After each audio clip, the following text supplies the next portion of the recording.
प्रधानमंत्री नरेंद्र मोदी या तमाम विपक्ष बात लगातार संविधान की कर रहा है। ये तो बात अच्छी है कि संविधान की बात हो रही है, लेकिन बात बदलने की हो रही है, बात संविधान को खत्म करने की हो रही है। इसे किस तरीके से समझे?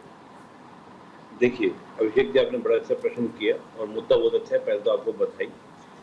क्या है, देखिए, जब हम इस मुद्दे की बात करते हैं संविधान में परिवर्तन करने की, बदलाव करने की, जब भाजपा के कुछ जो प्रतिनिधि थे, उम्मीदवार थे, उन्होंने चर्चा की, उसके बाद प्रधानमंत्री जी को गृह मंत्री जी से पूछा गया कि भाई क्या आप संविधान में परिवर्तन करने वाले हैं। उन्होंने कहा ऐसा कोई हमारा इरादा नहीं है, ना हम ऐसा करने वाले हैं। पहली बात। दूसरी बात, सरकार के 10 साल कार्यकाल हो चुके हैं। हम ये बात मान सकते हैं कि 2014 से 2019 के बीच में राज्यसभा के अंदर इनका पूरा बहुमत नहीं था, तो तब ये संविधान में परिवर्तन करने में सक्षम नहीं थी सरकार। लेकिन 2019 से लेकर 2024 का जो 5 साल का कार्यकाल रहा, ये लोकसभा में भी और राज्यसभा में भी बहुमत में थे। चाहते तो संविधान बदल सकते थे, लेकिन उन्होंने संविधान नहीं बदला।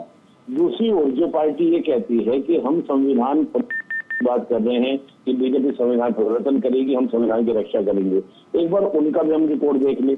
उनका रिपोर्ट देखते हैं तो 4था संविधान संशोधन, 24वां संविधान संशोधन, 39वां संविधान संशोधन, 42वां संविधान संशोधन, ये ऐसे संशोधन थे जिन्होंने संविधान की आत्मा को तार तार कर दिया था। स्थिति ये हुई थी कि न्यायपालिका को बीच में आना पड़ा और केशव भारती केस के अंदर मौलिक ढांचे की अवधारणा को देना पड़ा ताकि संविधान की भावना के साथ छेड़छाड़ ना हो। दूसरी बात, पहले हमारे यहाँ पर जब ये बात करते हैं तानाशाही की, 2 बातें मैं आपको कहूंगा।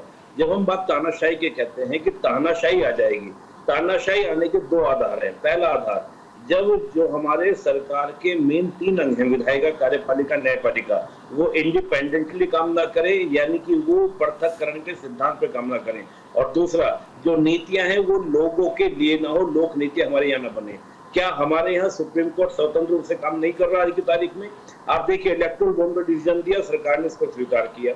हम देखें, बहुत सारे मैटर आप देखें, सुप्रीम कोर्ट इंडिपेंडेंटली काम कर रहा है। सुप्रीम कोर्ट पर किसी तरह का कोई भी कंट्रोल सरकार का नहीं है।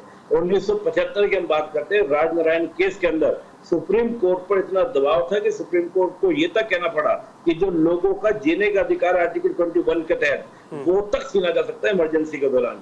तो जो पार्टी आज ये बात करती है कि हम संविधान की रक्षा करेंगे, उनका तो इतिहास ये रहा है कि उन्होंने संविधान को तार तार किया और न्यायपालिका को मौलिक ढांचे का सिद्धांत को देना पड़ा कि भैया बस करो, संविधान की मूल भावना को आप तार तार मत करो।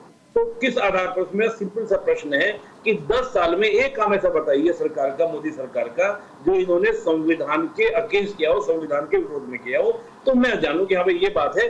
हवाबाजी नहीं, तथ्यों में बात करें, कुछ प्रमाणिकता में बात करें, मुझे पता है, मैं मानने को तैयार हूं कि हाँ भाई ये कार्य हुआ है। अश्विनी जी आपके पास आ रहे हैं। अश्विनी जी, आपसे समझना चाहेंगे कि क्या इतना आसान है? जिस तरीके से बयान आप भी सुन रहे होंगे, संविधान बदल दिया जाएगा, आरक्षण को खत्म कर दिया जाएगा, आरक्षण का कैप तोड़ करके 70, 75, 80 जहां तक ले जाना हो लेके चले जाएंगे, क्या ये सब इतना आसान है?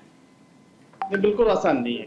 देखिए, संविधान की सत्यता और बेसिक स्ट्रक्चर डॉक्ट्रिन जो है वो पते, उसी बेसिक स्ट्रक्चर डॉक्ट्रिन में साफ तौर पर लिखा गया है कि धर्म के आधार पर आरक्षण का लाभ नहीं दिया जा सकता।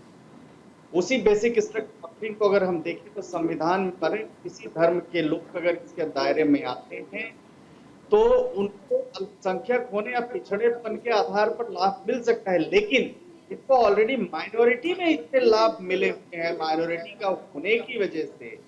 और जो संविधान का आर्टिकल 15 और 16 कहता है कि किसी को भी केवल धर्म के आधार पर आरक्षण नहीं दिया जा सकता, तो ये जो मुस्लिम आरक्षण का नया शिकूफा छोड़ा है राज्य ने, वो एकदम संविधान के कॉन्ट्ररी है। दूसरा जो आपने कहा कि 50% की कैप सुप्रीम कोर्ट ने ऑलरेडी इनका साहनी की केस में फिक्स की हुई है, वो 50% की कैप किसी भी परिस्थिति में SC, ST, OBC को करके क्रॉस नहीं हो सकती है। ठीक है, राजलक्ष्मी जी बोलिए जल्दी से।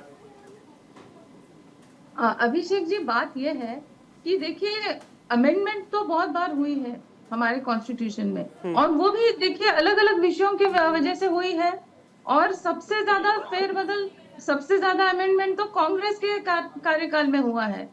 जैसे 17 बार नेहरू जी के टाइम पे, 10 बार, 28 बार इंदिरा जी के टाइम पे इमरजेंसी हुई, और फिर जब मनमोहन सिंह जी के टाइम पे, उस टाइम पे भी 10 बार हुई, और फिर राजीव गांधी जी के टाइम पे भी हुई। तो ये जो है, जो सबसे ज्यादा फेरबदल जो हुई है वो कांग्रेस के कार्यकाल में हुई है। तो अलग अलग वजह से हुई है।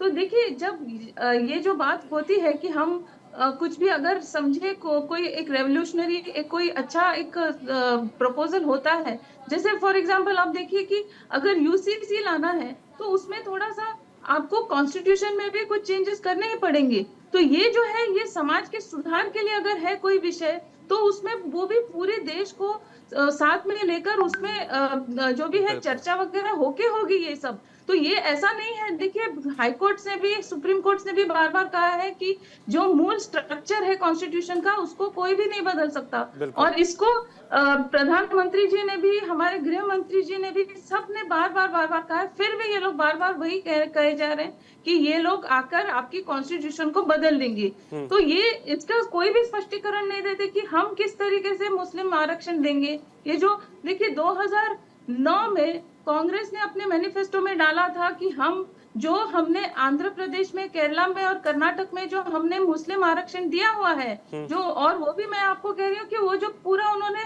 पूरा ब्लैंकेट रिजर्वेशन की बात की है, तो वो कहते कि ये पूरे राष्ट्रीय स्तर पर हम उसको लागू करेंगे। समाजवादी पार्टी ने भी 2002 में उन्होंने कहा था कि हम इस मुस्लिम आरक्षण देंगे। देखिए ममता बनर्जी ने क्या किया वेस्ट बंगाल में। तो ये सब जो है, ये बिना आधार का नहीं है जो प्रधानमंत्री कह रहे हैं कि ये लोग आकर